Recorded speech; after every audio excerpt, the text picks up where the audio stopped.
Pinilit kong lumabas ng restaurant, kahit hinang-hina ako, dahil sa labis na panginginig ng aking katawan. Pumasok ako sa sasakyan. Nagpunas ng luha bago kinibo ang driver na tahimik, at naghihintay na magsalita ako. Tara na po manong. Sa airport po ma'am. Basta mag-drive ka lang po. Think Jenny. Focus. Focus. 5 minuto ang lumipas, bago ko napagpasyahang tawagan ang aking kaibigan. Ang tagal pa bago nito sinagot ang tawag ko. Oh friend. Tumikim ako at sumanghap. Bam-antong hininga naman siya. Wala pa man akong sinasabi, pero tila alam na niya. Ganoon siya. Kaya alam kong mahal na mahal niya ako. Isa siyang totoong kaibigan. Hindi kita susambatan. Pero kung buo na ang pasya mo, sasunduan kita. I'll text you the other details. Binaba na niya ang tawag. Manong, itabi mo po sa gilid. Po. Natarante si Manong, at hindi agad sinunod ang utos ko. Sa tabi na lang po. Pero kalaunan sinunod naman niya ako. Tinulungan niya ako na ibaba ang 2 malita ko. Siya na din ang pumara ng taxi. Mag-ingat ka po ma'am. Malungkot na ngumiti ang matanda. Huwag mo pong sagutin ang mga tanong nila Manong ha, bilin ko. Tingin ko hindi ko na kailangang i-elaborate pa sa kanya, dahil marahan siyang tumango. Salamat po. Nagpahatid ako sa taxi hanggang Batangas. Doon daw ako hihintayin ni Chel. Habang nasa biyahe napapaisip ako kung bandang Batangas lang iyong sinasabi niyang isla, hindi malabong matuntan ako ng mga lusero. Not Aaron. Of course. Ang kanyang mommy at daddy. Hindi na yun mag-aabala pa ng oras para hanapin ako. By now, he already knew that I left. And maybe he's celebrating with his mistress. Baka nagpapakasaya sila, at nagtatampisaw na sa isa't isa. Umiyak ako. Huling beses na naiiyak ako. Huminga ako ng malalim, at tinuyo ang aking mga basang pisngi. Maging masaya ka Aaron. Magiging masaya din ako. Pinilit kong ngumiti kahit na durog na ako deep inside. Ayaw ko nang umiyak. Tama na. Tama na ang 1 taon na araw at gabi na iniiyakan ko si Aaron. Tama na. Buburahin ko ang masasakit na alaala nating dalawa, at babaunan ko ang mixing panahon na naging masaya tayo. Mga panahong ginampanan mo ang pagiging asawa mo sa akin. Mahal na mahal kita Aaron. Sisiguraduhin ko na hindi na tayo magkikita. At kung magkikita man tayo someday, sinisigurado ko na wala na akong nararamdaman para sa'yo. My poor friend. Kung hindi ba naman pang-asar tong si Chel. Naiyak tuloy ako lalo na nang yakapin niya ako ng mahigpit, at haplas-haplasan ang aking pisngi. Tahan na. Gaga ka pala, pinaiyak mo ako eh. Umirap kami sa kanagtawanan na parang mga baliw. Tara na at baka nasundan ka, aniya sabay irap. Ng in-laws mo. Asa ka namang susundan ka pa ng asawa mo. Tinampal ko siya. Kaibigan ko ba talaga ta? Tara na nga, nakakainis ka. Sumakay kami sa bangka papunta sa pinakamalapit na isla. Malapit lang pala dito. Hindi. Malayo pa. Doon tayo sa sunduan ng chopper. Wow! Wow talaga. Inakbayan niya ako. You're a brave girl. Wala ka namang pagsisisi. Gumuhit ang pilit ng ngiti sa aking mga labi. Walang pagsisisi. Under construction pa ang isla na nabili ni na Rachel at ng asawa niya. Pino ang puting buhangin, at malinaw na parang kristal ang tubig. May mga puno sa paligid at malayo ito sa iba pang mga isla, kaya kung gusto mo ng tahimik na getaway, mairerekomenda ang lugar na ito. Ang ganda dito. Bulalas ko. Sabi sa iyo na-in-love nga kaming mag-asawa dito. Wala ang asawa niya ngayon. Umalis daw kahapon dahil may dinaluhan na meeting. Isang negosyante ang kanyang asawa. Isang multi-millionaire. Hindi na ako gaanong nang-usisa pa, dahil napakatipid niyang magkwento tungkol sa kanyang asawa. Tulog na tayo. Tabi na lang tayo para mabantayan kita. Baka mamaya bigla kang magpakamatay, malasin pa tong negosyo ko, hindi pa man nagsisimula.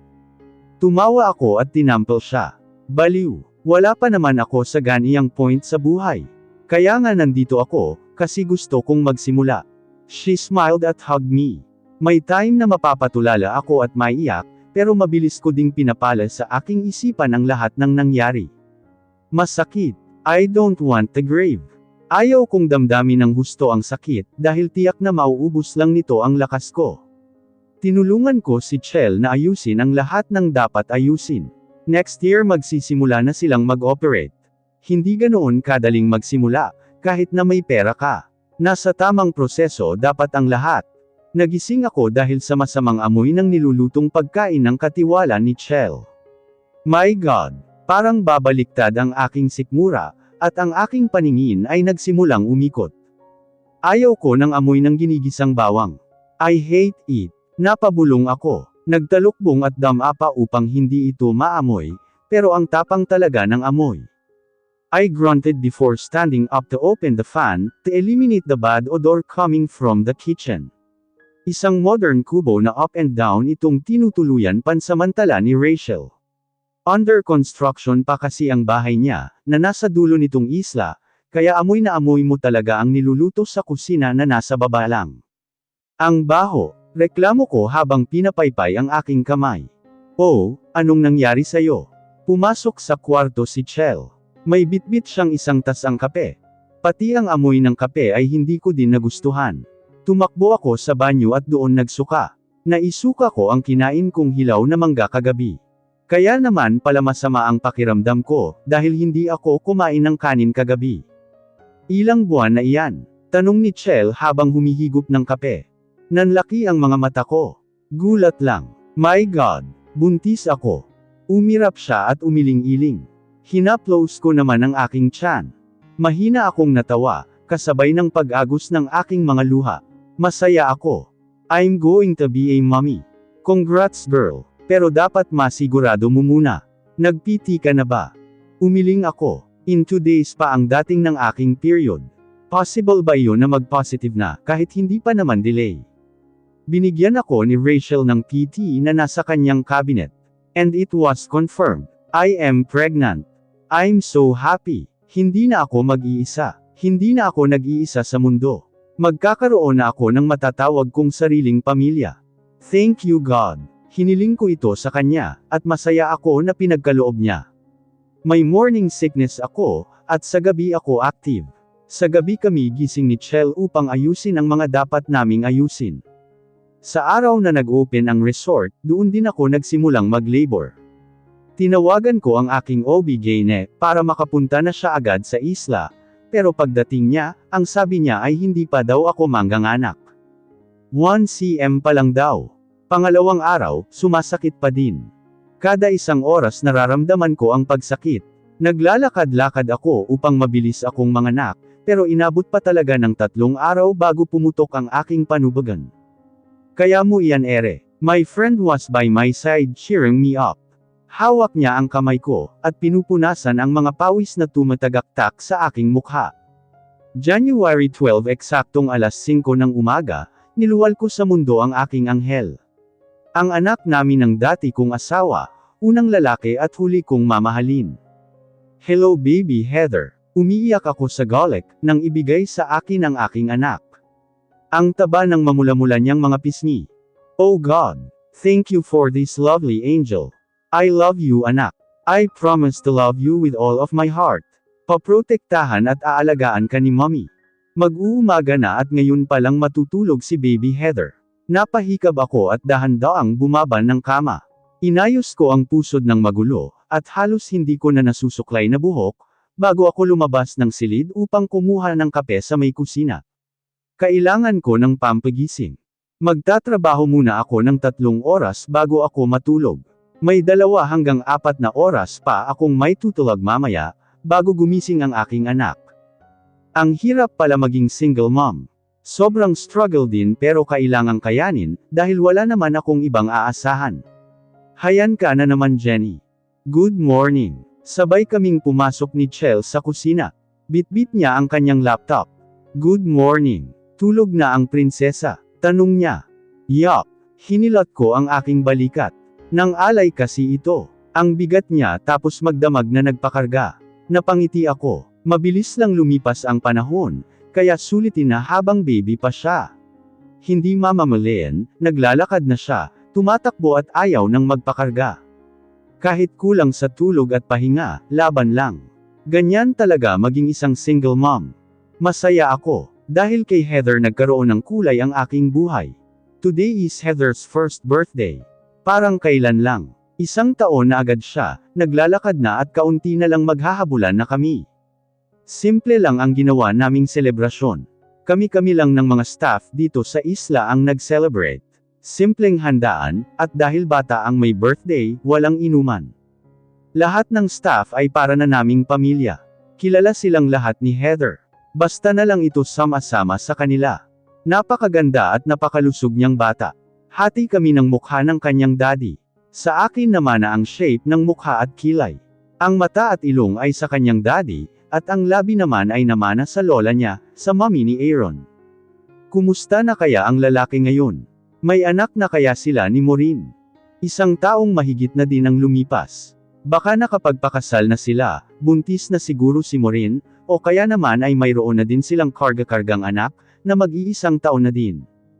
May kaunting kirot pa din kapag naaalala ko siya, pero tingin ko ay normal lang iyon, lalo at minahal ko ng husto ang ama ng aking anak. I know, someday, magkukross ulit ang landas namin. That time, hindi ako iiwas. Ipapakilala ko sa kanila si Heather. Hindi ko siya pwedeng itago sa lahat. Hindi ko ipagkakait sa anak ko ang kanyang tunay na katauhan. May mga ganiyang case eh. Hindi nila alam na magkapatid pala sila. Mukhang bibig ito ni Chell lagi. Napapraning tuloy ako. Bye baby, mommy needs to go to Manila for work, okay? Paalam ko sa aking anak. May imimit akong business partner, kaya kailangan kong lumuwas. Dahil maliit pa si Heather. Liwan ko muna siya dito sa isla. Ipapakisuyo ko muna sa isa sa katulong ni Chell. Sanay naman ito sa bata, kaya kampante ako na hindi niya pababayaan ang aking anak. At nandyan din naman si Chell na aalalay dito. Kami na muna ang bahala kay Heather. Mag-ingat ka doon. At sana makakita ka ng yummy na boylet na pwede mong gawing boyfriend. Humajak-hik sina Chell at Lucinda. Wala iyan sa isip ko, sabi ko naman. Ang liit pa ng anak ko, at hindi kasama sa priorities ko ang lalaki. Huwag kang magsalita ng tapos Jenny. Hindi naman sa wala na akong planong magmahal pa. Dahil kung may nakalaan man para sa akin, edi maganda. Kung wala, at habang wala pa, ang focus ko ay sa aming mag-ina lang. Kusa iyan dadating, kung walang dadating, okay lang din. 2 nights and 3 days ako sa Manila. Nagpabook ako sa isang condotel online. Malapit lang kasi ito sa restaurant, kung saan kami magmimit ng 3 tao na kikitain ko. The business is doing so well. Malaki ang balik sa akin buwan-buwan, kaya naisip kong dagdagan pa ang mga business na pwede kong pasukin. Para sa future ni Heather, at para na din sa magandang buhay naming dalawa. Gusto kong magpatayo ng bahay. Gusto ko ng isang isla para sa amin ng aking anak. Thank you for coming ma'am. Napakagalang ng batang CEO na kausap ko. It's 3 PM in the afternoon, at kararating ko lang ng Manila kaninang alauna. Nagsimula na kaming mag-usap tungkol sa agenda namin. Patapos na ang meeting namin. Nang mapansin ko ang 5 mga kalalakihan na pumasok dito sa hotel. Napatingin doon ang aking kausap, kaya out of curiosity, nilingon ko din ang mga tinatitigan niyang mga lalaki. Saglit ko lang na sinulyapan ang mga ito. Sorry ma'am, na-distract lang ako sa mga gwapong CEO, sabi niya. Ngumiti ako, hindi mo ba sila kilala ma'am? Hindi ako interesado sa mga lalaking iyon, ngunit pinilit kong ngumiti at umiling. Iyong nasa hulihan, si Mr. Aaron Lucero. Bigla akong nanigas sa aking kinauupuan. Si Aaron. Gumapang ang lamig sa buo kong katawan, at halos manigas na ako mula sa pagkakaupo. May sinasabi pa si Miss Lay, pero hindi ko nagaanong naintindihan, at inintindi ang mga ito. Tumikim ako nang makabawi ako. Hindi ko kasi sila kilala, pagdadahilan ko pa para ibahin na niya ang usapan. Tapos na ang meeting namin, ang mga maliliit na detalye na lang ang kailangan naming pag-usapan. Kaya naman nang maayos na ang lahat, nagmamadali akong umalis. Panay tanggi ko sa alok niyang sumama sa kanila sa club, kung saan sila mag-hangout kasama ang kanyang mga kaibigan. Mahilig mag-club si Aaron kasama ang mga kaibigan niya. Ayaw kong paliitin ang mundo naming dalawa.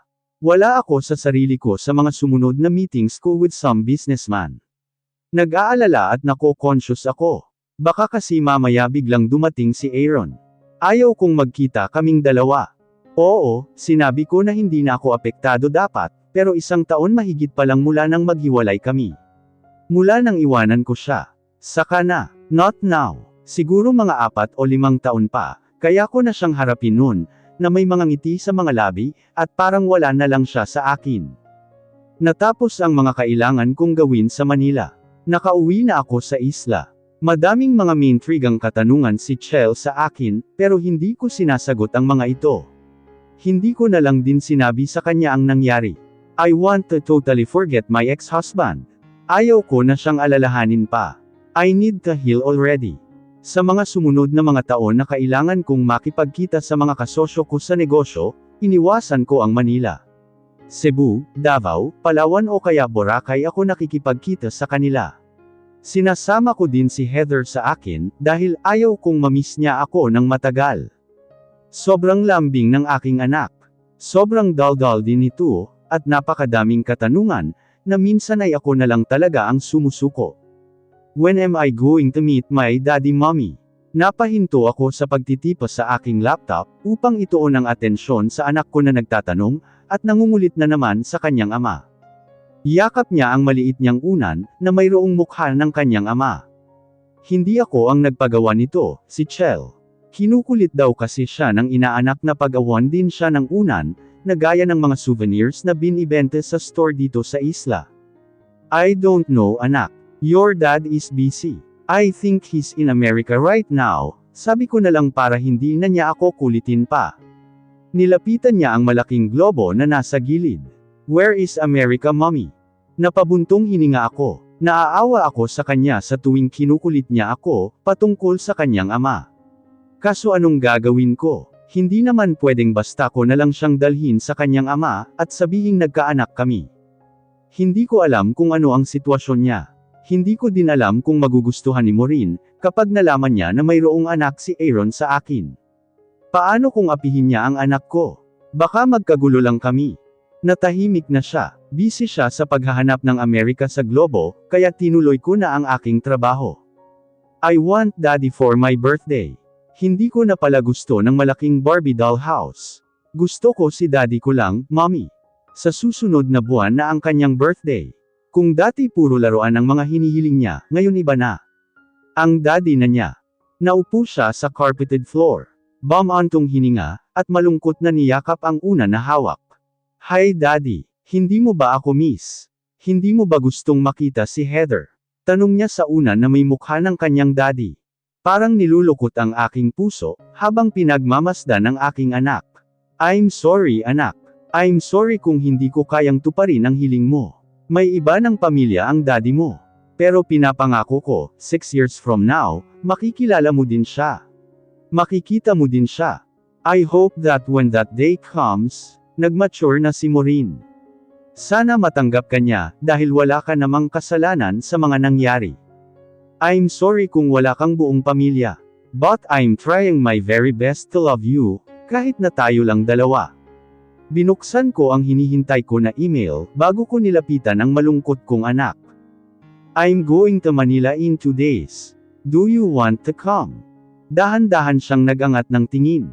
Di ba nandoon sa Manila ang lolo at lola ko? Pati ang tito at tita ko. Napangiwi ako, pero tumungo pa din ako kalaunan. Makikita ko po sila mommy. Alanganin akong ngumiti. Hindi ko alam anak. Baka nasa ibang bansa din sila. Hama ba ang nguso ni Heather? Sundan natin sila sa ibang bansa.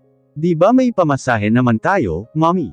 Napakamot ako ng noo. Hindi ko alam kung saang bansa sila nagpunta, anak eh.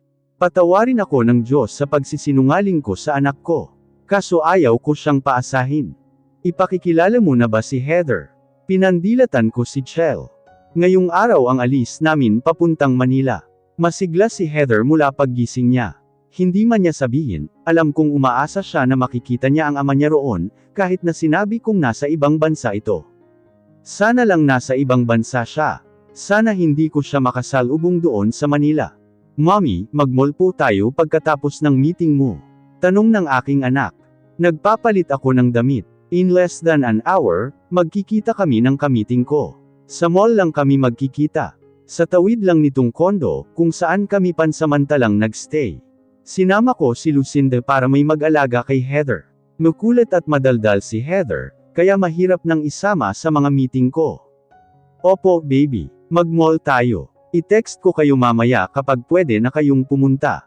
Lucinda, yung ID ni Heather, huwag mong kalimutang isuot sa kanya mamaya, kapag aalis na kayo dito, bilin ko.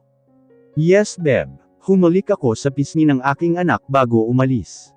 10 AM ang meeting, at inabot kami ng 1:00 bago natapos.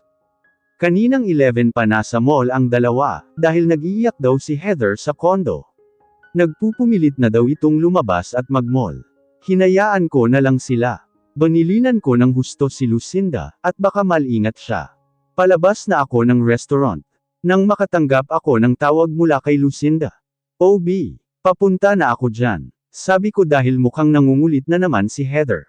B, nagsimula na siyang umiyak. Wala akong maintindihan sa kanyang sinasabi. But one thing is for sure. Naiwala niya ang anak ko.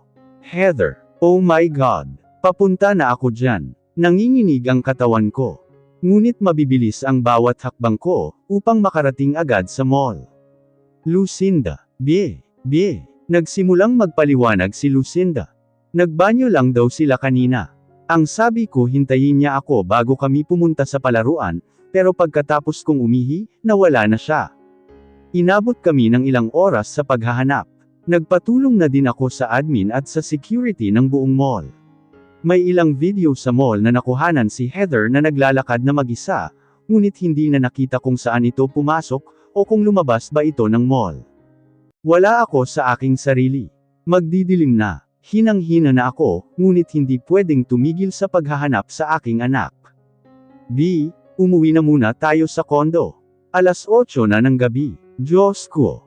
Ang anak ko, nasaan na kaya siya? Baka mamaya may nakakuha na pala sa kanya. Hindi ko kakayanin kung anong mangyari sa kanya. Kapag hindi namin siya agad nahanap, tiyak na mababaliw ako. Nagpunta na ako sa malapit na police station. Tatawagan daw nila ako. I-check daw nila ang ilang mga Stevie na malapit sa mall. B, may tumatawag. Tarantang sambit ni Lucinda. Nakatulala ako kaya hindi ko agad napansin ang cellphone ko na nagri-ring. Unknown number. Baka si Heather na ta. Hello, may I speak to Heather's mom? Para akong mahihimatay, nang mabosesan ko ang baritonong boses sa kabilang linya.